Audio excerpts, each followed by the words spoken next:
咦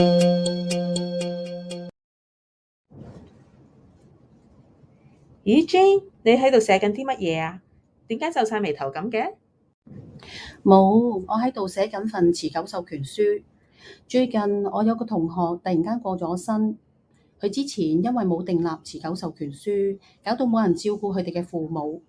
你知啦，我平時都係自己照顧自己嘅。如果將來我有咩事，都唔知邊個可以照顧我嘅父母，更加唔知道邊個可以照顧我。所以我咪想而家寫定份持久授權書，咁將來都有人照顧我同埋我嘅父母啊嘛。係啊，今日叫你嚟，其實係想拜託你幫我做個授權人㗎。你係我最好嘅朋友，我信晒你㗎啦。哦，原來係咁。不過你知唔知持久授權書只可以喺你精神上冇行為能力嘅時候先至用到㗎喎？加上要啟動持久授權書都要一段時間，唔能夠即時用到啲錢去支付醫藥費㗎。仲有啊，你唔擔心萬一到時你嘅授權人出咗事，就處理唔到你嘅資產去照顧你嘅咩？吓，原來係咁㗎。其實我都有擔心過㗎，但係我又唔知邊個有能力，又信得過喎。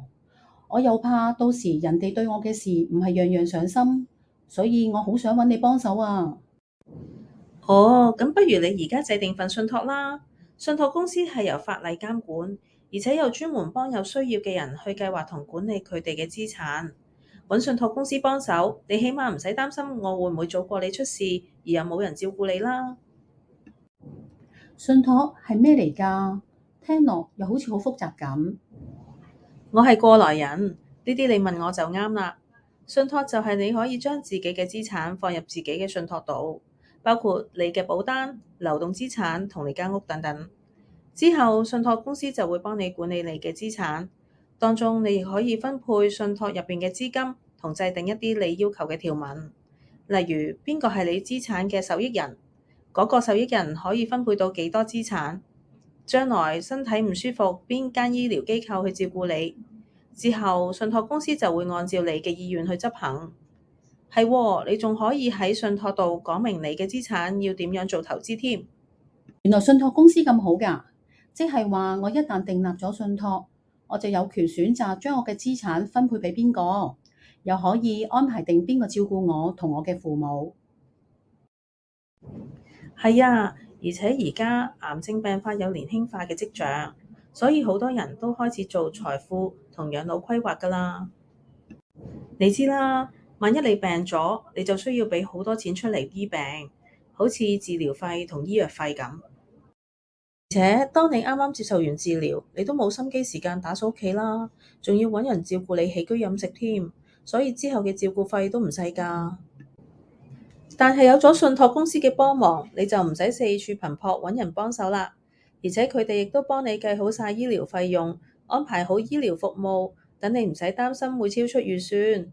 出院之後，仲有人幫你打掃屋企，照顧你嘅起居飲食添。你要記住，呢條數一定要喺你冇病冇痛嘅時候就要規劃定㗎啦。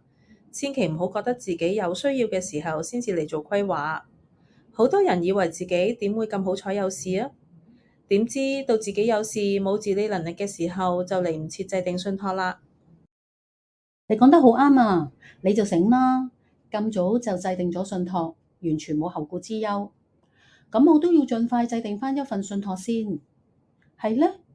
咁你喺邊間信託公司制定屬於你自己嘅信託㗎？你有冇聽過安托慈善基金會啊？我喺呢間信託公司訂立信託㗎。而家我都會定期去廣安醫院覆診嘅。廣安醫院就係呢間信託公司其中一個合作伙伴，有佢哋照顧我，我就放心得多啦。安托慈善基金會係一間持牌、非牟利、以客為本嘅信託公司，訂立信託嘅費用都係喺可以負擔嘅價錢之內，而呢份信託都會由佢哋專業有經驗嘅團隊管理。